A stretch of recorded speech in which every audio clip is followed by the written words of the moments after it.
खरं तर आरसीबीच्या विजयानंतर भारतभरात विजयोत्सव साजरा करण्यात आला। अजूनही बेंगळुरू शहरात हा विजयोत्सव संपलेला नाही। असं असताना बेंगळुरू शहरातून मोठी माहिती, मोठी ब्रेकिंग न्यूज समोर येते।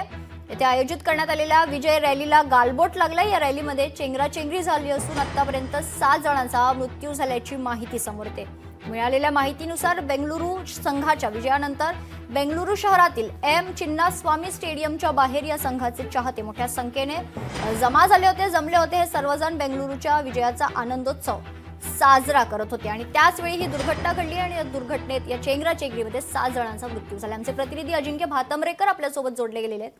अजिंक्य, आपण याआधी देखील बोलत होतो की कुठेतरी नियोजन चुकलंय का? कदाचित योग्य नियोजन झालं असतं तर ही दुर्घटना झाली नसती। मात्र याआधी जसं तुम्ही सांगितलं की कुठेतरी एक सेन्सिबल नागरिक म्हणून नागरिकांची ही जबाबदारी होती का, अशी दुर्घटना नाही झाली असती त्याच्यानंतर?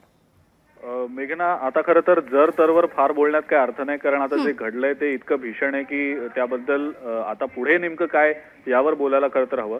सध्याची जी परिस्थिती जर आपण पाहिली तर अजूनही मृतांचा आकडा वाढण्याची भीती व्यक्त होतीये, कारण अंदाजे 30 पेक्षा जास्त जे जखमी होते या चेंगराचेंगरीमधले, त्यापैकी अंदाजे 25 ते 28 जणांची प्रकृती चिंताजनक आहे। त्यामुळे कदाचित मृतांचा आकडा आणखी वाढू शकतो। एकीकडे ही अपडेट असताना दुसरीकडे अशीही माहिती आता अधिकृतरित्या समोर येताना दिसतीये की जी विजयी रॅली निघणार होती आरसीबीच्या टीमची, त्यासाठी एक खूप खास पद्धतीनं ओपन बस देखील मागवली गेलेली होती, डबल डेकर बस। ही बस खरं तर चिन्नास्वामीच्या बाहेर उभी देखील आहे, दाखल देखील झालेली आहे। पण आता ही जी विजयी रॅली आहे ती विजयी रॅली मात्र आता होणार नाहीये। ती विजयी रॅली रद्द करण्याचा निर्णय घेतला गेलेला आहे। बंगळुरू पोलिसांनी त्या संदर्भातली माहिती सुद्धा आता जारी केल्याचं समजतंय। एकीकडे ही माहिती समोर येते तर तिकडे जल्लोष अजूनही सुरूच असल्याचं दिसतंय। म्हणजे या चेंगराचेंगरीच्या दुर्घटनेमध्ये अनेकांचा मृत्यू झालाय। अक्षरशः ही खरं तर मृत्यूची चेंगराचेंगरी असं म्हटलं तरी ते काही वावगं ठरणार नाही। एकीकडे ही सगळी घडामोड होत असताना, म्हणजे इतके लोक या चेंगराचेंगरीमध्ये मृत्युमुखी पडल्याचं समोर येत असताना सुद्धा दुसरीकडे जल्लोष मात्र अजूनही सुरूच आहे। त्यामुळं कुठेतरी विरोधाभासी भूमिका पाहायला मिळतेय या सगळ्यामध्ये।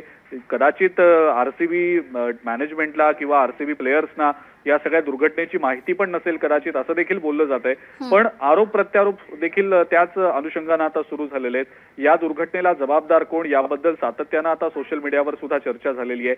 अमित मालवीय जे आहेत त्यांनी या संदर्भातलं एक ट्विट देखील केलेलं आहे आणि या दुर्घटनेला जबाबदार कोण असा प्रश्न देखील त्यांनी उपस्थित केलेला आहे। एकीकडे आपल्याला माहिती आहे की कर्नाटकमध्ये काँग्रेस शासित सरकार आहे आणि या सगळ्या दुर्घटनेनंतर आता आरोप प्रत्यारोप होतील हे सुद्धा गृहीत धरलं गेलेलंच होतं आणि त्याच दृष्टीनं आता या आरोप प्रत्यारोपांना सुरुवात झालेली आहे। पण आरोप प्रत्यारोप करून जे मृत्युमुखी पडले त्यांचा जीव परत येऊ शकणार आहे का, हा देखील एक मुद्दा आहे।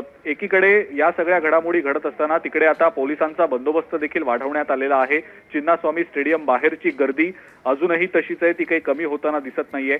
पण चिन्नास्वामी स्टेडियमच्या आतमध्ये जे प्रेक्षक, जे फॅन्स आधीच दाखल झालेले होते त्यापैकी काहींना बसायला आता जागाही मिळालेली नाही। ते फॅन्स बाहेर येऊ इच्छित आहेत, पण त्या फॅन्सना बाहेर यायला आता काही स्कोप उरलेला नाही। त्यांना तशी काही सध्याची स्थिती दिसत नाहीये की जे आतमध्ये आहेत पण ज्यांना बाहेर यायचंय त्यांना बाहेरही पडता येत नाहीये। त्यामुळं हे असे जे प्रेक्षक आहेत, असे जे फॅन्स आहेत की ज्यांना आतमध्येही स्टेडियम मध्येही जागा मिळालेली नाही आणि त्यांना बाहेरही येता येत नाही, ते या दुहेरी कात्रीत कुठेतरी अडकलेत असं दिसतंय। पोलीस आता या सगळ्या संदर्भात नेमकं कशा पद्धतीनं पुढचं नियोजन करतात हे देखील पाहणं महत्वाचं ठरणार आहे। पण सध्या चेंगराचेंगरीची जरी स्थिती नसली तरी क्रिकेट फॅन्स जे आहेत ते अजूनही मोठ्या संख्येनं चिन्नास्वामी स्टेडियम बाहेर आहेतच। आपल्या लाडक्या क्रिकेट स्टार्सची एक झलक पाहता यावी या अनुषंगानं हे फॅन्स अजूनही तिथे आहेत। जल्लोष सुरूच आहे, मात्र प्रशासकीय ही चूक खूप महागात पडलेली आहे। हा जल्लोष कुठेतरी जीव घेणा ठरलाय की काय असंच दिसतंय आणि ही चेंगराचेंगरी अनेकांसाठी जीव घेणी ठरलेली आहे असं सध्या तरी दिसतंय। मेघना, अजिंक्य, जर आपण पाहिलं तर इतकी मोठी दुर्घटना घडल्यानंतरही चाहते अजून येतच आहेत त्या ठिकाणी। एरवी देखील बेंगळुरूमध्ये जर आपण पाहिलं तर ट्रॅफिकची मोठी समस्या असते। आता मोठी अपडेट समोर येते की मेट्रो देखील गर्दीनं तुडुंब भरलेले आहे, त्याच्यामुळे त्या ठिकाणी देखील नियोजन करण्याची आता गरज निर्माण झालेली आहे। अजिंक्य, खरं मेघना, कारण ही सगळी परिस्थिती पाहता कुठेतरी प्रशासकीय पातळीवर तातडीनं हालचाल होणं गरजेचं होतं, कारण इतक्या मोठ्या संख्येनं क्रिकेट फॅन्स तिथे येतील याची कोणालाही माहिती नव्हती, अपेक्षा नव्हती। पण ज्या वेळेला इतक्या मोठ्या संख्येनं फॅन्स आले त्यावेळेला तातडीनं प्रशासकीय यंत्रणा हलणं गरजेचं होतं।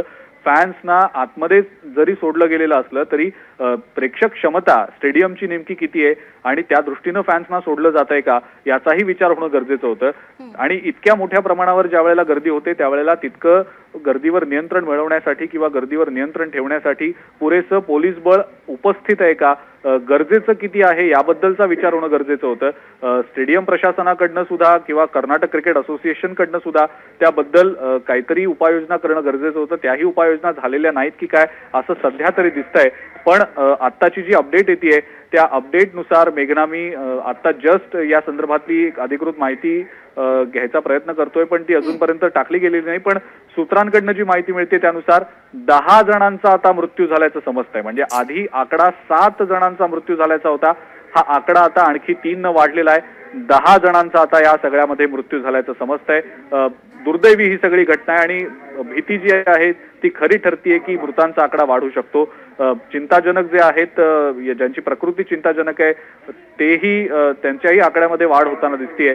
त्यामुळं आपण या संदर्भातले अपडेट सातत्यानं घेतच राहूया. सध्याची जी माहिती मिळते त्यानुसार 10 जणांचा आतापर्यंत या चेंगराचेंगरीमध्ये दुर्दैवी मृत्यू झालाय. मेघना.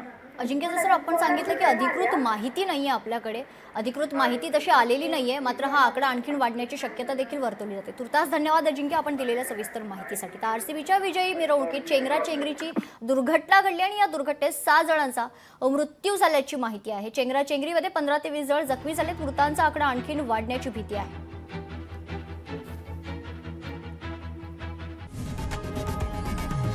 लोकशाही मराठी ऐका, पहा, जागरूक रहा.